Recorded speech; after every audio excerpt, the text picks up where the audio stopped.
भिगो के लेके आओ। इससे पहले ना मोदी जी हमें भिगो भिगो कर और जूते मारे, उससे तो अच्छा हम खुद ही अपने आप को जूते मार लेते हैं। मोदी जी आप चाहते क्या हो? अंधभक्त, गधे, बेवकूफ, दोगले, इतनी सारी गालियां तो हमें मिलती है आपकी वजह से। और कितनी गालियां दिलवाना चाहते हो? फिलिस्तीन को मदद भेजते हुए आपने एक बार भी नहीं सोचा कि ये खबर सुनने के बाद हम लोगों के ऊपर क्या बीतेगी? अरे हम लोगों के ऊपर दुनिया थूकेगी, हाँ थूकेगी, क्योंकि आप हमसे काम ही ऐसे करवाते हो। अरे इतने दिन से हम लोग इजराइल का झंडा उठाए घूम रहे थे और जो भी फिलिस्तीन का सपोर्ट कर रहे थे हम उन्हें ऐसी ऐसी गालियां दे रहे थे कि आप जो ये डेली 2-3 किलो फर्जी गालियां खाते हो ना, अगर उसमें 10 ग्राम भी हमारे वाली गालियां होती तो आप रिजाइन करके फिर से रेलवे स्टेशन के ऊपर चाय बेच रहे होते।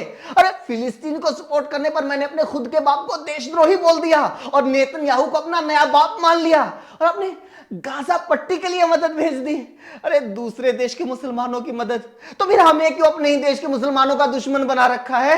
करीब 6.5 टन मेडिकल का सामान, 32 टन आपदा राहत सामग्री, जीवन रक्षक दवाइयां, सर्जिकल सामान, तंबू, स्लीपिंग बैग, पानी साफ करने की दवाई, और ये सामान भेजते हुए आपने वीडियो भी बनवाई। मणिपुर को मदद भेजने की तो आपने कोई वीडियो नहीं बनवाई, लेकिन फिलिस्तीन से तो आपका पुराना नाता है ना? हमें तो अब पता चला आप तो देश के पहले प्रधानमंत्री हो जो फिलिस्तीन गए थे। आपको तो वहां का सबसे बड़ा नागरिक सम्मान, सबसे बड़ा award, grand collar of the state भी मिला था। क्या है ये? अरे लोग हमें दोगला कहते हैं तो इसमें उनकी क्या गलती है? हमें बताइए, इसको कैसे जस्टिफाई करेंगे हम? जो प्रधानमंत्री, जो विपक्ष के नेता कभी फिलिस्तीन तक नहीं गए, वो सारे के सारे देशद्रोही और आतंकवाद के समर्थक, और जो प्रधानमंत्री वहां जाकर अवार्ड ले आए वो इजराइल के समर्थक।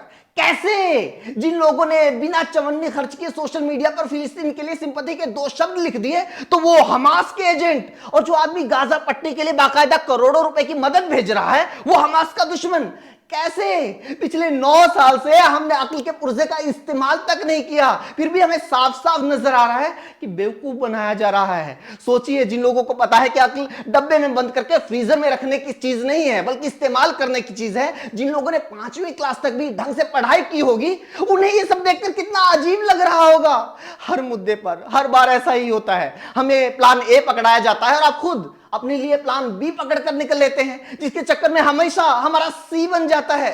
प्लान ए, हम गांधी को गालियां देंगे, गोडसे जिंदाबाद के नारे लगाते हैं, लेकिन आपका प्लान बी, आप खुद गांधी के चरणों में बैठ जाते हो। हम पाकिस्तान को गालियां देते हैं, आप बिना बुलाए वहां बिरयानी खाने पहुंच जाते हो। हम आईएसआई को आतंकी संगठन बोलते हैं, आप उससे पठानकोट हमले की जांच करवाते हो। हम किसानों को खालिस्तानी बोलते हैं, आप उनसे माफी मांगते हो। हम विपक्ष के नेताओं को भ्रष्टाचारी, देशद्रोही बोलते हैं, आप उनको मंत्री, मुख्यमंत्री बनाते हो। हम सेना के सम्मान की बात करते हैं और आप अनंतनाग में शहादत वाले दिन G20 का जश्न मनाते हो। हम गाय को माता बोलते हैं, आप गोवा नॉर्थ ईस्ट में लोगों को गाय खिलवाते हो। इधर हम लोग इजराइल के लिए बैग पैक किए हुए बैठे थे और आप मदद लेकर गाजा पट्टी पहुंच जाते हो। अरे जिस दिन रूबी का लियाकत को यह खबर मिली, बेचारी ने उसी दिन घर वापसी कर ली, आ गई वापिस। आए भी क्यों ना, लाखों रुपए खर्च करके इजराइल ट्रिप पर। बेचारी को क्या मिला? एक डीपी की फोटो, एक इंस्टा की रील और कुत्तों की आवाज। एक आपसी शाबाशी की उम्मीद थी, लेकिन आपसे भी क्या मिला? सिर्फ धोखा।